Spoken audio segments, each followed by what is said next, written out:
नमस्कार, आप देख रहे हैं ब्रेकिंग बिहार और हमारे साथ में अभी हैं आरजेडी के प्रवक्ता अरुण यादव जी। सर, जिस प्रकार से आरक्षण में क्रीमी लेयर की बात सुप्रीम कोर्ट ने की और उसके बाद में मोदी सरकार ने उसको वापस लिया, आपको नहीं लगता है कि एक बहुत बड़ा कदम उन्होंने उठाया और अपने पर वार करने से आप लोगों को रोक लिया? किसकी बात कर रहे हैं? भारतीय जनता पार्टी। भारतीय जनता पार्टी की बात सरकार के केंद्र में। जी सर। क्रीमी लेयर अभी वहाँ था कहाँ जो वापस ले लिया? नहीं, जैसे जिस हाँ, प्रकार से ये बात सुप्रीम कोर्ट देखिए, में सुप्रीम कोर्ट का वक्तव्य सामने आया था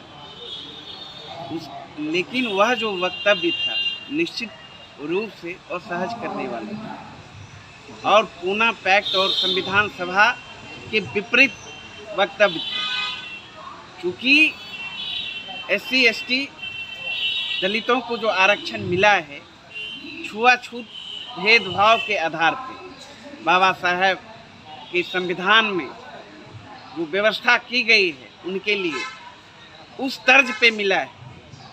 और अब जिस तरह की बातें सुप्रीम कोर्ट ने की थी निश्चित रूप से किसी भी तरीके से स्वीकार करने योग्य वो बातें नहीं थी। और जहाँ तक आप भारतीय जनता पार्टी की बात करते हैं वह तो आरक्षण विरोधी पहले से है ही। वह तो आरक्षण को समाप्त करने के लिए ही रात दिन काम करती है, दिन रात काम करती है। उनके DNA में ही संविधान का विरोध है, आरक्षण का विरोध है, गरीबों का विरोध है। वो किसी भी हाल में गरीबों का, वंचितों का, पिछड़ों का, दलितों का, अति पिछड़ों का, आदिवासियों का हित नहीं सोचती। अरुण जी, एक चीज़ देखने को मिला कि जब से सुप्रीम कोर्ट ने आरक्षण पर अपना स्टेटमेंट दिया उसके बाद से NDA के दो प्रमुख साथी जीतन राम मांझी और चिराग पासवान ने जुबानी जंग छिड़ गई। जीतन राम मांझी ने तो चिराग पासवान को स्वार्थी तक कह दिया। जीतन राम मांझी का लगातार ये आरोप रहा है कि आरक्षण में अनुसूचित जाति के जो कैटेगरी है इसमें 3-4 जातियां ही मुख्य रूप से आरक्षण का लाभ उठा ले रही हैं और बाकी लोगों को जो है वो लाभ प्राप्त नहीं हो रहा है। और ये डिसीजन बहुत सही है। जीतन राम मांझी इसके पक्ष में थे और वहीं चिराग पासवान इसके विपक्ष में थे, तो कहीं ना कहीं कुछ बातें थी तभी तो इन लोगों को तनाव का माहौल हो गया। ऐसा नहीं, जीतन राम मांझी जी डिप्टी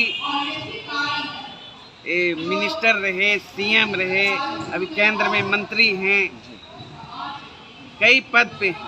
तो इसका मतलब नहीं है कि उनके साथ भेदभाव नहीं हुआ। मुख्यमंत्री रहते हुए जब मंदिर गए तो भाजपाइयों ने मंदिर धुलवाने का काम किया जी। एक चिराग पासवान जी ओहदे पे चले गए तो क्या इसका मतलब उनके वर्ग के जो लोग हैं वो उतने ताकतवर हो गए? ऐसा तो नहीं। यही सवाल ऐसा सर नहीं, हम आपसे करना चाह रहे ऐसा हैं तो नहीं है ना। तो इसलिए देखिए ये लोग सिर्फ और सिर्फ स्वार्थ की राजनीति करने में विश्वास रखते हैं, दलितों के नाम पर राजनीतिक रोटी सेकने का काम करते हैं। इन लोगों को दलित का नेता अपने आप को समझते हैं लेकिन दलितों के प्रति थोड़ा सा भी प्यार नहीं है। तो इन लोगों को किस मुंह से ये लोग करते हैं? करना हो तो करे ना। आपने देखा तेजस्वी यादव जी के प्रयास से आरक्षण का दायरा बिहार में बढ़ाया गया।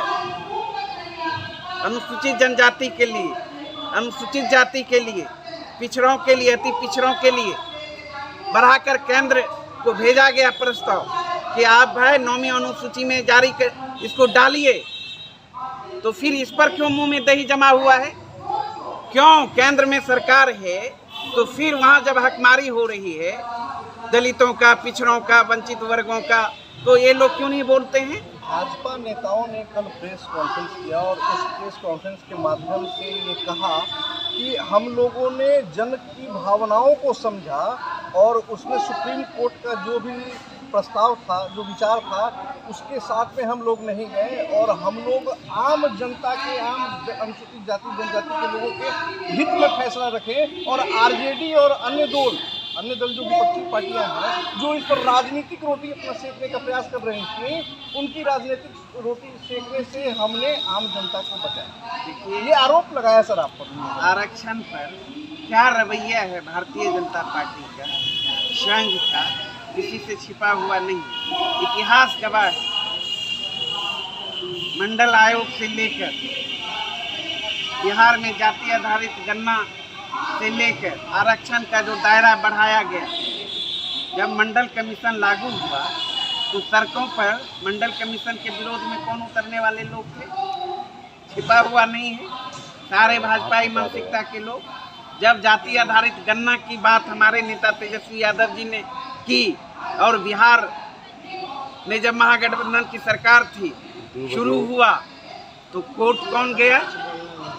केंद्र सरकार और भारतीय जनता पार्टी के लोग। और आरक्षण का जब दायरा बढ़ाया गया तो हाई कोर्ट कौन गया? जिस आधार पे आपने देखा बढ़ाए गए आरक्षण का जो दायरा था रद्द करने का काम किया। तो ये ना कहें, इसलिए भारतीय जनता पार्टी का चार चरित्र चेहरा उजागर हो चुका है बहुत पहले ही। इसलिए इनको पता चल गया कि बहुत माहौल खराब है पूरे देश में, उबाल है दलितों में, वो संसार ये बयानों भर, लेकिन इनके डीएनए में ही आरक्षण का विरोध है, कहने से क्या होगा। तो जैसा कि आपने देखा कि ये हमारे साथ थे अरुण यादव, आरजेडी प्रवक्ता। साफ और स्पष्ट शब्दों में इन्होंने कहा है कि केंद्र सरकार ने जो भी डिसीजन लिया वो कहीं ना कहीं इन लोगों के दबाव में आकर लिया, और केंद्र सरकार शुरू से आरक्षण विरोधी रही है और गरीबों के, अनुसूचित जाति जनजाति के लोगों के अधिकार की बात अगर कोई कर रहा है तो वो शुरू से आरजेडी ही कर रहा है।